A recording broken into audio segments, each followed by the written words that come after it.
My dad unexpectedly showed up at my apartment with toys, claiming they were for my kids, except I don't have kids or a husband. My dad did something so wild yesterday, and I am spinning myself in circles about it. I do not have any kids and am not married. I have never been married, never even moved in with a man. Here's what happened. Yesterday around 6 p.m., my dad knocked on my apartment door. I wasn't expecting him, so when I answered, I was confused but pleasantly surprised. I greeted him normally, and he gave me a side hug because he had a few toy boxes in his hands, like Fisher-Price toys for really young kids, even babies. I didn't say anything about them because I had no reason to assume they were for me, like I just didn't even register them in my brain. He looked normal. He wasn't breathing weirdly, wasn't sweaty, his pupils weren't huge, and nothing was off with him visually. When we hugged, I didn't smell anything weird, no alcohol or smoke or anything. I said I was happy he dropped by, but why is he here? He said he was in the area shopping when saw these toys, which he then held up for me proudly, and wanted to give them to the girls. I said who, and he gave me 2 names I didn't recognize. I remember my brain sorting through the Rolodex of everyone I've ever met in our family Terminator style, and nobody matched. As I'm standing there trying to match the names of any kids I know of, he peeks over my shoulder into the apartment and asks if the kids are here, or if they're with Mike. Again, who is that? It's my husband. I must have been radiating confusion since now my dad is looking just as confused as I am,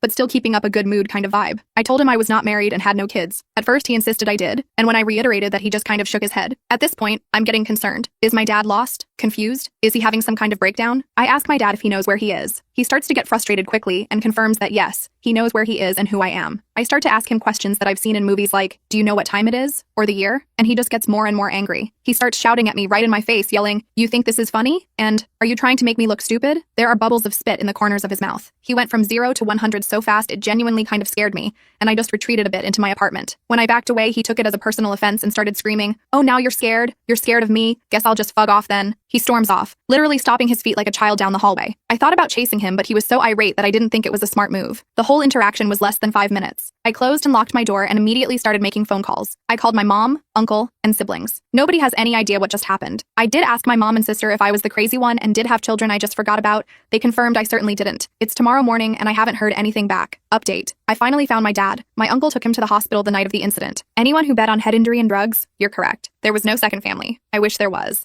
My dad would just be in drama-related trouble and not medical trouble. He's got a massive concussion and serious brain damage. Doctors don't know how he managed to even drive to my apartment safely. They think he was on autopilot since he takes that freeway nearly every day. The phantom kids are his coworkers. His brain somehow blended the details of his coworker's life into his own. Coworker has a daughter who is married and has 2 kids, and the memories of being told about the girls mashed together with memories of his own daughter. The doctor says this is pretty common with head injuries.